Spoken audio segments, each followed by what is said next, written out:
Welcome to Assembly Calendar. I'm Mike Friesen, and with us for our program today, Assemblyman Steve McLaughlin. Steve McLaughlin represents the 108th Assembly District in New York State. That is an Assembly District that includes the counties of Rensselaer, Albany, Columbia, and Greene. And we want to thank you folks all throughout the Greater Capital District region for joining us today.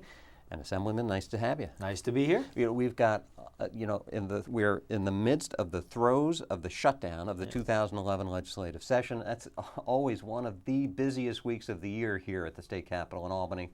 So we got a lot to talk about. Yeah. But wouldn't you know, there's something else that everybody else is talking about right now. Yeah. One of the most prominent New York elected officials, Congressman Anthony Weiner of New York City, of Queens, got himself in a bit of an issue this past week. And, everybody who's watching knows what I'm talking about. It's the subject of every newscast.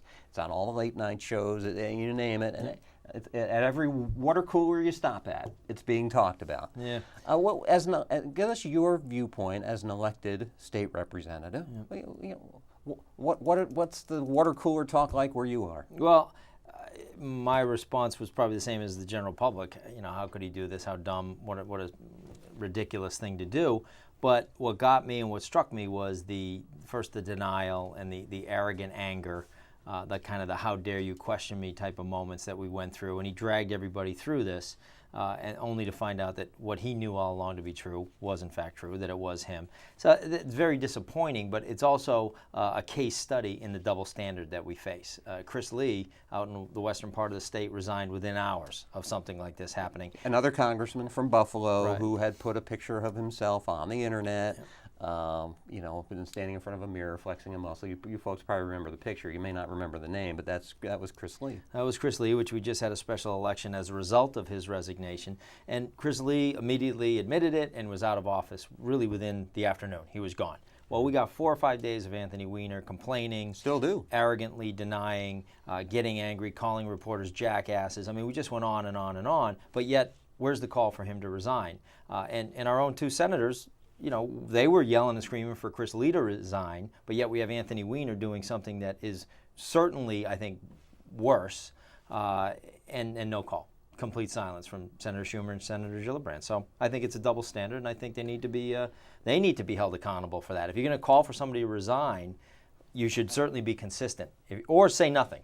Don't say anything at all. If you're going to say something about everybody that does this type of transgression. And based on all the recent stories that are similar to this, going back through Tiger Woods, you mentioned Congressman Lee, so on and so forth, we don't even have the full story yet. Right. Every day there's going to be a new revelation, a new story, some new photo, some new text is going to come out, and it's just going to get worse. Yeah, it's disappointing, certainly. And as always, the cover-up is worse than the crime. If you just immediately come clean and say, I did it, I'm sorry, I shouldn't have done it, it'd probably be still pretty bad in this particular case, but honesty is the best policy. So.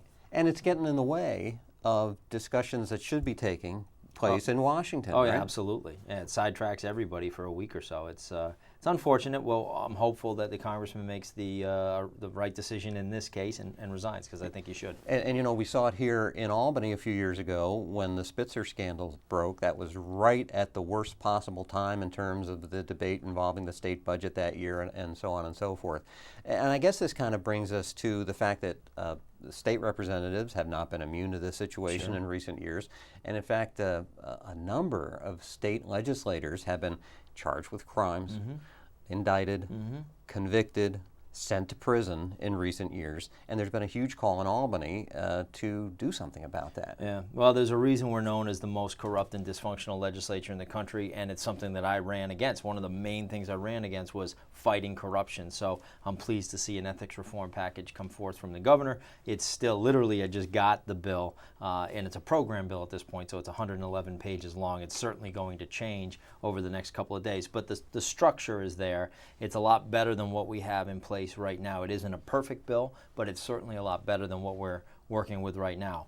It's sad to say. You almost think, we shouldn't even need this type of bill. You should just behave correctly and legally. But the truth of the matter is, apparently, the legislature needs this. So I'm glad to see it, and I'm a co-sponsor of the governor's bill. So I'm happy to see that it's coming forward, and I think we're going to get it done the next couple of days. Yeah, you're right. Whatever happened to just doing the right thing? The right thing. Actually, this is news to me that there's a bill. I had only heard a press announcement of an agreement between the legislative leaders and so on and so forth, but there have been very few details as to what exactly was going. What can you tell us, at least conceptually? I don't know if you had a chance to read the bill yet. Just literally hot off the press. It's probably still warm out there. We literally just printed it, and it is 111 pages, and so we're going to go through that, but it's sure to change. But the structure is basically that there's going to be a joint commission on public ethics, which will replace the Commission on Public Integrity. It's going to be made up of a bipartisan group of members. That's the good thing, is that there's some bipartisanship in there. That's all good. The downside to this is that in order to commence an investigation on a legislative member, it's going to take members of that person's own political party to make it go forward. So there's some weaknesses there. Well, look at the Weiner case here right now, in that there are very few House Democrats, Senate Democrats who are really actively calling for the congressman to resign. Right. I mean, these things do tend to fall oftentimes on party lines. Yeah, they do, and that's unfortunate because bad behavior doesn't know any political party. Bad behavior is bad behavior. It crosses both aisles politically, sadly. But that's the weakness in the bill, is that's going to take members of that person's party to get an investigation going. But we can tweak that down the line if this isn't working. But at least for now, this is a big step forward. I'm not going to call it a historic moment or historic bill or any of that stuff. It's a good, solid bill, and it's a big step forward from where we are. So I'm happy to support that. But much more disclosure on legislators' outside income and who they're doing business with, all the things that we need to have and should have had all along. I mean, it's ridiculous that we're this far down the line and we're just now getting this in place. This should have been in place 10 or 20 years ago. Disclosure's big. There's always been that concern, that question about the legislative leaders in particular, if they're lawyers. Well, what clients do their law firms have, and maybe they would be holding back on legislation that might impact their big clients, that kind of thing. Yeah. And maybe that's not happening, but without the disclosure, you don't know. You don't know. And I've said all along that if somebody isn't willing to disclose, that might just be where the problem lies, if somebody's not willing to tell you who they're doing business with. So this is a good bill. It's a good, big step forward. It is not perfect. Very few bills are perfect, but this is a big step forward from where we are right now. So happy to see it move forward. One of the other things that I think has concerned the public as they've watched your colleagues, the other legislators, get carted off to prison, are the reports that always tend to come afterward that say, oh yeah, so-and-so is in prison, but it's okay because they're still receiving their state pension of 6 figures in some instances. My understanding is in this legislation, maybe there'd be something done about that? Yeah, going forward, but we can't claw back. We can't go backwards to the team of people that we've had convicted and sent to prison. We unfortunately can't go back and take their pensions away. I wish we could. We should be able to, but going forward, there's a pretty good fix for that going forward. So I believe you commit a crime, you go to prison, you should not be collecting a state pension. As this legislative session winds down, in the last few days that we've got here, what else do you expect to see? That property tax cap that we've talked about in the past? I think so. I hope so. The sad thing about being a rank and file member is you don't really know sometimes till you get there that day what's on the calendar. I believe we're going to see it. The people are demanding it. I think it is the #1 issue that we've dealt with all year, and it's about time to get it done. That, again, is not a perfect bill. We do need to follow that up very, very quickly, almost immediately, with mandate relief, or else our towns and counties and municipalities are all going to be, and our schools, all in deep, deep trouble. So mandate relief is something that I've talked about since day one. We have to combine those two, and I do want to see a lot more focus on mandate relief. Tax cap's great, but you're putting the handcuffs on our counties and our schools, saying you have to pay for all this stuff, but yet you can only raise taxes 2%, raise the levy 2% a year. It could be a recipe for a disaster if we don't provide that mandate relief. I've heard some members look at it in kind of a different way and describe the tax cap by itself as the hammer. Maybe it will be the hammer. You put that in place and all of a sudden people will realize, oh my gosh, look, we do need to change things. We do need that relief.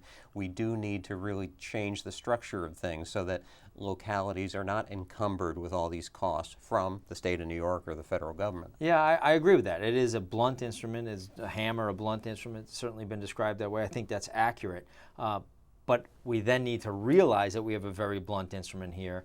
We now need to act. That next step is so very important. I can't overemphasize how important that mandate relief is, because without it, all we did is really take a club to the problem, but yet we're not really fixing the problem. We've slowed it down a bit on our side of things.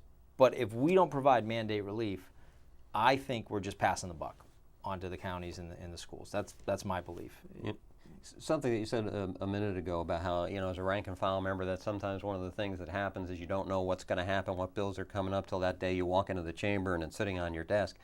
That's a frustration that I've heard from other new members of this legislature, and that really is a symptom, isn't it, of the bigger problem of how the centralized power structure is in place here in Albany? Yeah, it absolutely is, and it's something that we focus on, try to push, but it's a big machine up there, and it's hard to get this place to change, but we don't stop trying. We keep talking about it. We keep pushing the issue. We've called for more electronic disclosure of the bills to us so we can get them quicker, easier, faster. So what I learned to do is read very quickly. I get a look at the calendar as quickly as I can. I thumb through it.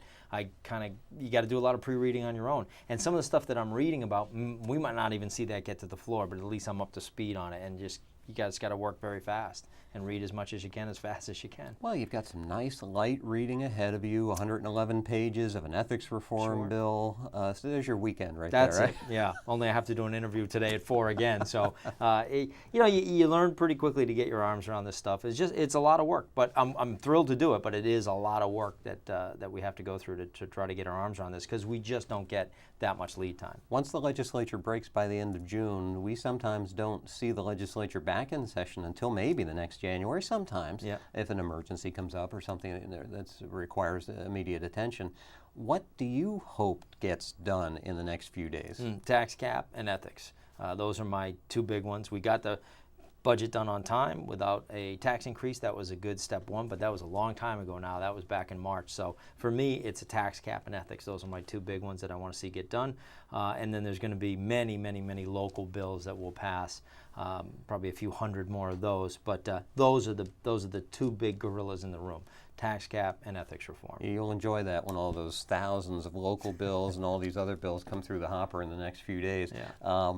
Redistricting is also kind of a big topic right now, heading into, the next upcoming election of 2012.